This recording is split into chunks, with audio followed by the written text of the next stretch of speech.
Glory to Jesus Christ. Christ is risen. I had to bring out my homily cart for today. This past week, on Thursday, this past week actually, this parish celebrated its official 20th anniversary. 20 years ago, we were officially consecrated by the Archbishop at that time, Archbishop Basil Schott. And we had a liturgy here. I invited some people from the parish to represent our parish, and those that could make it came, just a few people. They represented different ages. We had the young lady who is now 20 years old. She was the first one to be baptized here, and so on. We introduced our deacons, like Deacon Tim, and our cantors. And we're going to be unfolding this 20th year all year. It's not just one day. And in terms of introducing people, I did save someone for today, Sunday, because we have the largest audience on Sunday. Deacon Michael Kennis. See, we were blessed to have 3 deacons here at this church. 3. Deacon Mike has passed on. But before he passed on, he did something marvelous. The crowning project of his life. Deacon Mike was a very, very knowledgeable, very brilliant builder.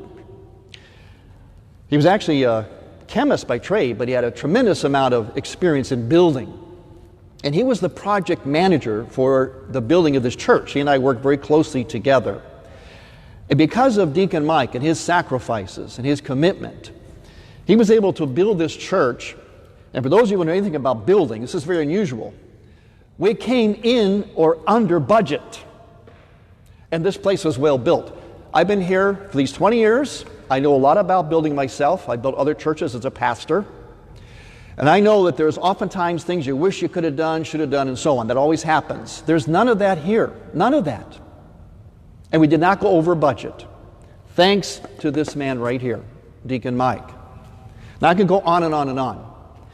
The reason why Deacon Mike was able to do what he did for us and for God was because he had the vision. That's what it's about. He had the vision. He could foresee what was to be, what had to be, all the good things that were to come, even if others did not.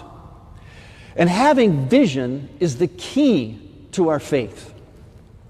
It's precisely what this gospel was about today. You see, our faith is not about rules and teachings. It's about seeing the Almighty God, the invisible God made visible everywhere, in all things, in good things and bad things, in glorious things and tragic things. Being able to have that vision, which the world does not have. And secondly, just as important, it's 2 parts.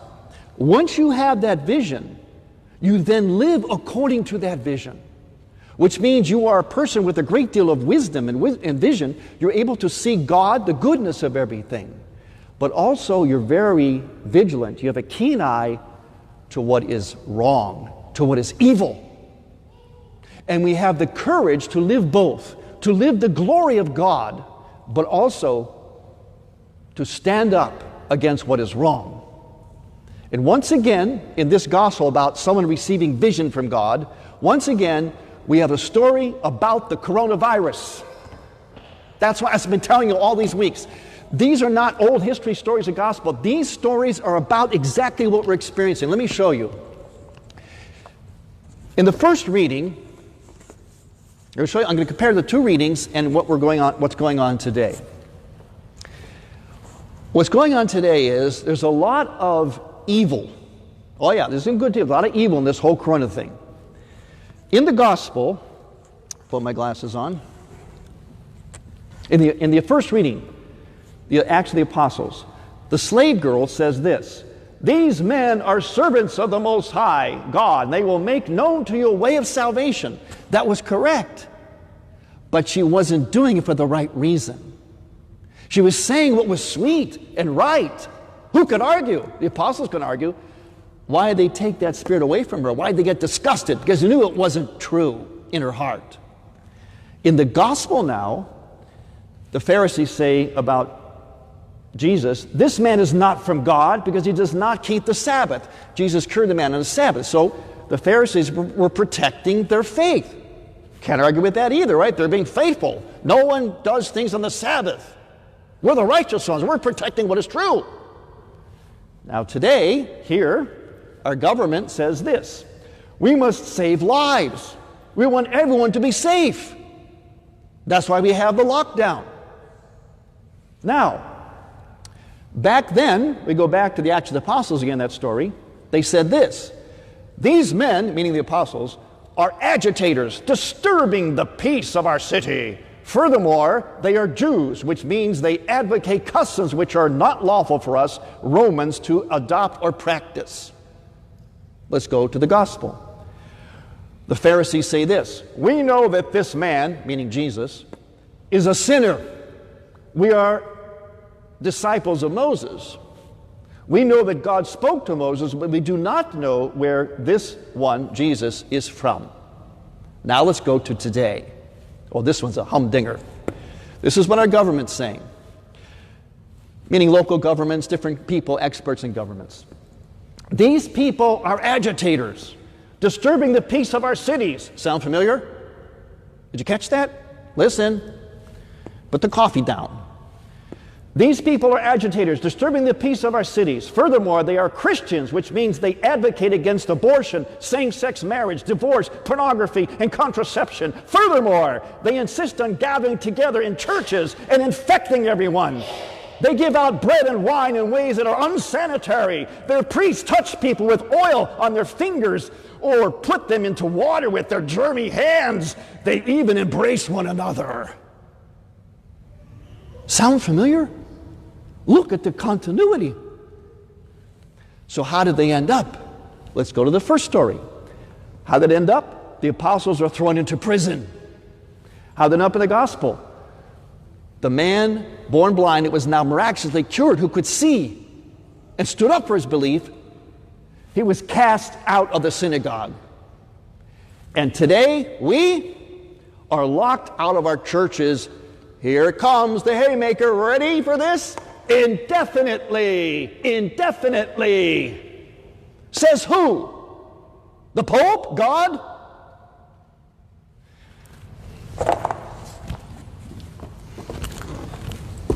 You hear this? Can you hear this? You see this? Hear it? This is a sound of a marble rolling around in this box. This marble represents the 10 people that churches, only churches, are allowed to have, no matter what size the church. There's no context to that number 10. So you got something like, say, this would be like symbolic of, say, like a cathedral, like in downtown Chicago, a big cathedral, 10 people, like a marble in a box. But if we go to a smaller box, we put the same people in it. It's a different experience, isn't it? But nothing is said about the context, the size. Furthermore, nothing is said about why the number 10 is so magical. If an 11th person walks in there, do we all get sick and die of corona? That's never been explained. So what is happening here? We have injustice, just like you saw here, which means we have to stand up to it and witness to it because we have the vision. Yes, oh golly, yes, we have to be very, very cautious. We're taking all the precautions, reasonable precautions, but not at the expense of what is truly essential. Let me show you a verse from our prayer. This is from tonight's Vespers in our church, the Byzantine church. God created all things first, from the dust of the earth. And now he gives light through dust and saliva. Did you catch that in the gospel?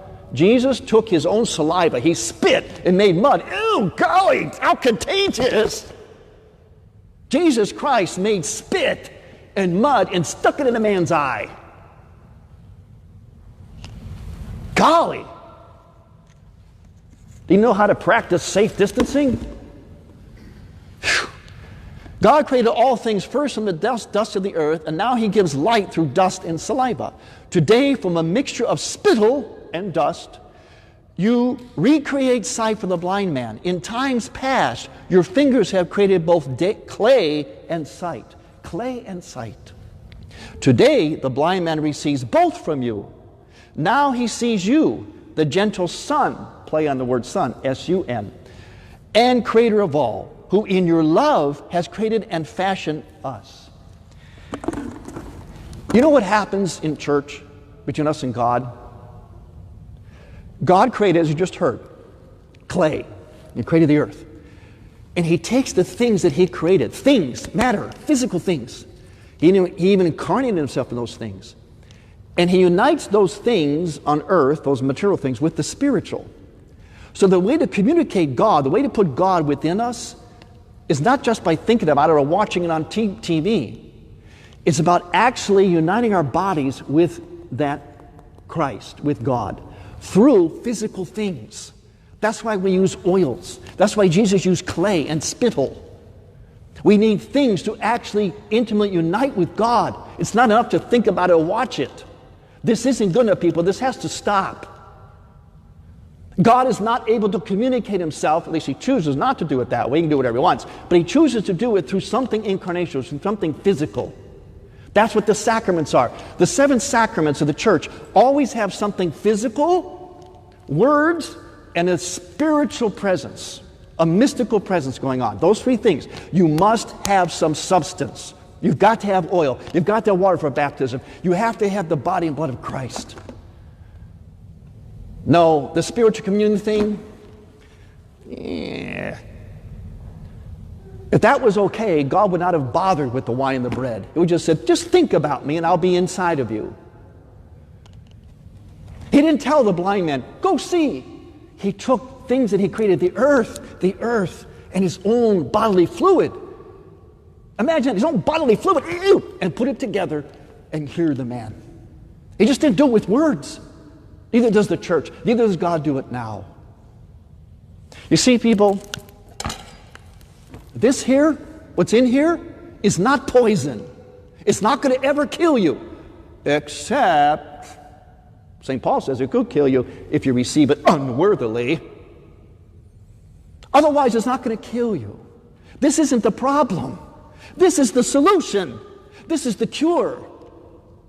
This is the inexhaustible, the chalice of inexhaustible gifts, which we will pray in a few minutes that we receive for the healing of soul and body. Yeah, from here. And this has been considered to be non-essential. And you can't have it. And only the politicians know for how long. Because this is not essential. But the thing is, the truth is, this is the most essential thing. And it is at least as essential as this, which you're allowed to go into buildings with more than 10 people and get. It is at least as essential as this, which you're allowed to go into buildings with more than 10 people and get. It is at least as essential as this. It is at least as essential as this, one of my favorites. And believe it or not, this, could it possibly be that what is here, the body and blood of Christ, could be even more essential than Polish sausage? Whew. Wow, I better cut this homily short because I can't wait till after liturgy. It's all about vision. And this is the healing. I told you this a few weeks ago. I'll say it again. Here's the chart. When you have anxiety, depression, fear, you live by fear, you have wounds. You grope for things that are not good for us. You have substance abuse, you have bad eating, you have tension. Those things produce toxins and inflammations in the body. They do. Psycho-spiritual things create physical things in the body, which then weaken the immune system, which makes you more vulnerable to the coronavirus. This place and all that goes on here, and especially what is in here, is good for your immune system.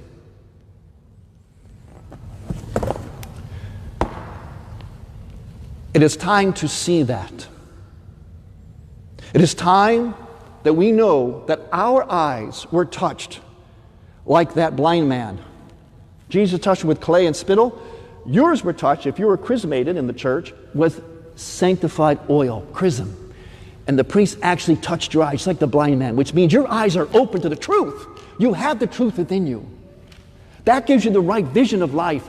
But it also, especially the sacrament of chrismation, called you to strength, to witness to the truth, to see God's glory, but to stand up for what is right. In the gospel, the blind man went from this weak, codependent, sorry example of a person, blind guy, to being able to challenge the biggest government people in his time. He was even sarcastic. He said, "Oh, well, this is new. Did you hear that? Did you catch that? You got to listen. Put the coffee down and listen to the details. Did you hear that? It was incredible. I love that." Oh, well, so he got real cocky, like you should get, and me. He got real cocky because he knew the truth. He was strong. He said, "Oh, well, that's news. You want to be one of his followers too?" Boy, they got so mad at him. He outfoxed them. He became smarter than them. Why? Because his eyes were open to the truth by Jesus Christ.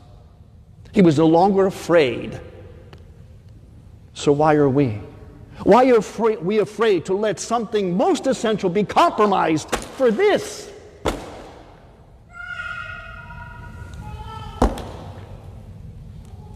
It is time to see people, to see the truth, to live by it, the glorious truth, and to see what is evil, and to stand up against it. Christ is risen.